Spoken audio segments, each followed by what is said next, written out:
I'm sitting here wondering how many bisexual people have spent years trying to answer a question they never should have been asked in the first place. Not, who are you? But, can you prove it? Think about that for a second.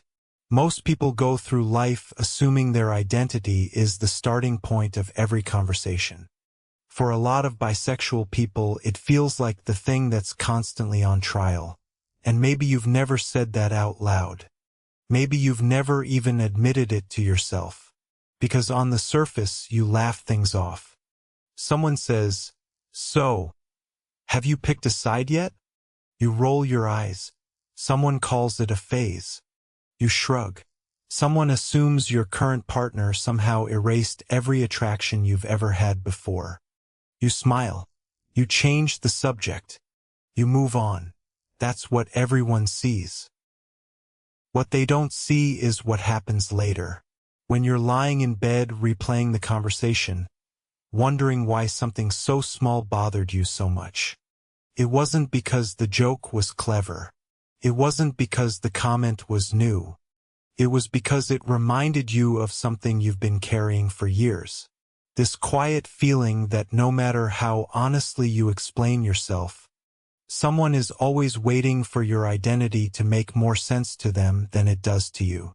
And that's exhausting, because after a while you stop having conversations. You start preparing for them. Before you tell someone you're bisexual, you've already imagined the questions they'll ask. You've already thought about how you'll answer. You've already decided which parts of your story are easier to leave out.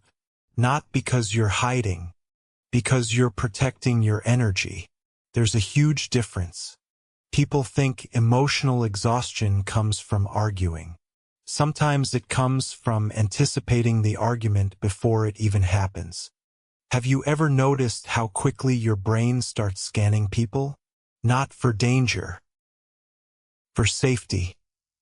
You meet someone new, and almost immediately you're asking yourself questions. Can I be honest with this person? Will they make a joke? Will they think I'm confused? Will they assume I'm secretly gay? Will they assume I'm actually straight? It's incredible how fast your mind can run through all of that before you've even finished introducing yourself. That doesn't happen because you're dramatic. It happens because your brain remembers.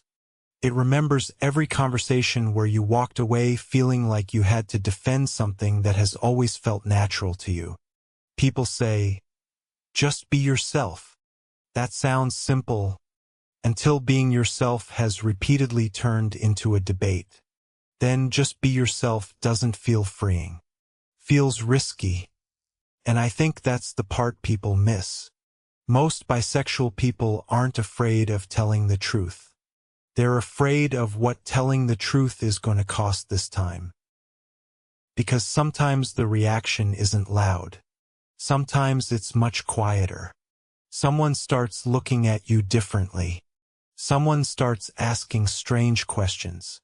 Someone suddenly acts like they understand you less than they did 5 minutes ago. Those moments stay with you. More than people realize. They teach you something. Not consciously. Quietly. They teach you to explain yourself before anyone asks. To soften your answers. To make your story easier for other people to digest.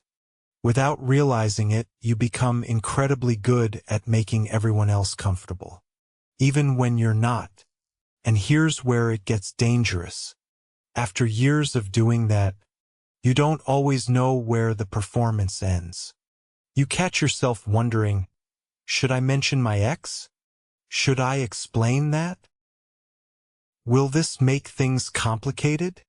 Notice what happened. You're not asking what feels honest anymore. You're asking what feels easiest for everyone else. That's how people slowly disappear without actually going anywhere. Not physically. Emotionally.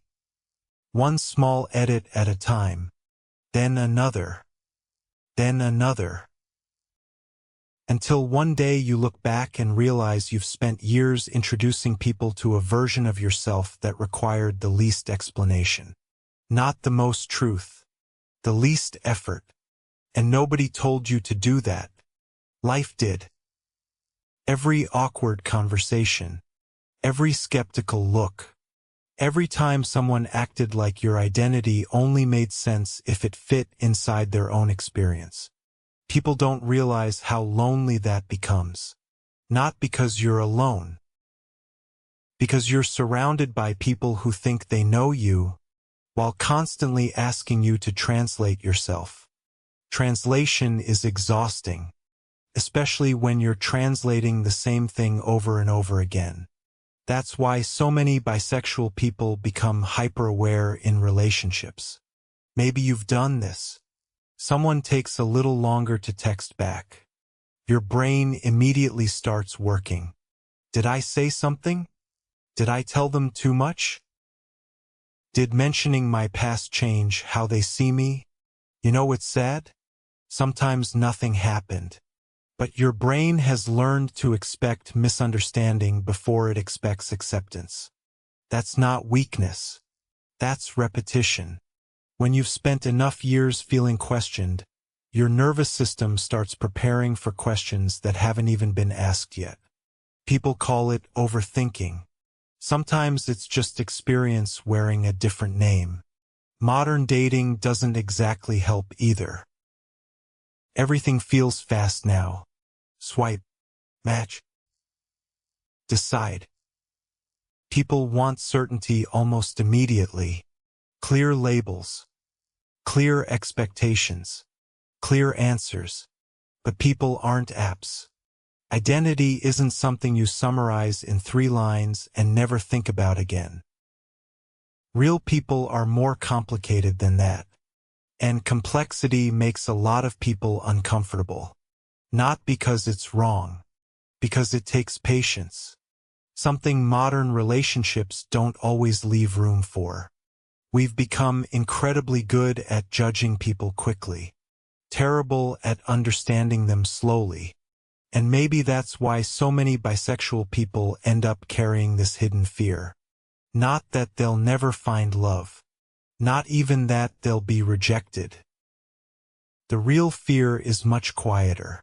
What if I spend so much of my life explaining who I am, that I forget what it feels like to simply be that person?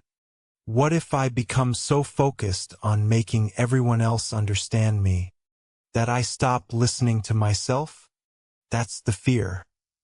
Not losing your identity. Losing the peace that comes with never having to defend it. Because the truth is, the safest feeling in the world isn't hearing someone say, "I accept you." It's sitting next to someone who never made you feel like acceptance had to be earned in the first place. Maybe that's what so many bisexual people have been looking for all along. Not perfect understanding. Not endless validation. Just one relationship, one friendship, one place, where they can answer the question, "Who are you?" without feeling like the next question is going to be, "Are you sure?"